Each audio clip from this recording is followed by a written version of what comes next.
Oh my God guys, kayo rin ba nagtataka kung bakit hindi pinalabas ni Kuya ang full video ng rap battle ni Fiang at Jazz? Totoo nga kaya ang chika?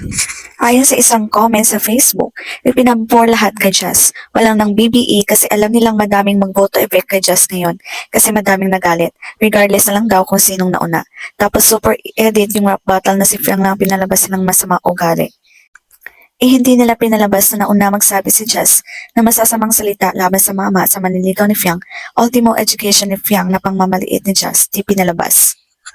Ayon naman sa isang post, spicy sa TikTok ngayon, nawala yung post ng Pinoy Big Brother account sa rap battle nila Fiang. Bata nila si nagwo-work siya sa Mega and her parents are also has a connection inside ABS-CBN. Malalaman mo talaga na off yung episode ngayon ng PBB. Yung warning post pa lang ng PBB sa mga hate comments kaninang umaga. Tapos yung rap battle na dapat ngayon ipalabas, di pinalabas.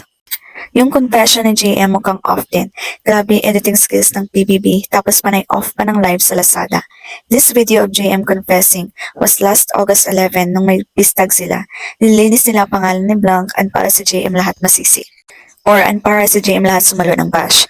Pansin ko lately, every time na nababash si J, may pa-warning sila. Pero nung si F, wala. Fishy din na bigla nila bukas papalabas yung battle. Pero sa last announcement nila, according to JM and Dylan, si Jazz na una dinamay ex-suitor from an edjo, kaya nag-trigger si Fiang.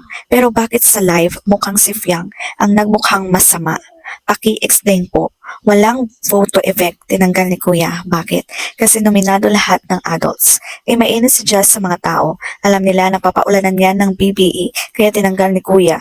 Napaka-unfair sa ibang ex-housemates. Meron silang pinoprotektahan para hindi ma-effect. Diyos ko, napaka-bias at unfair. The management seems to be cooking something up again.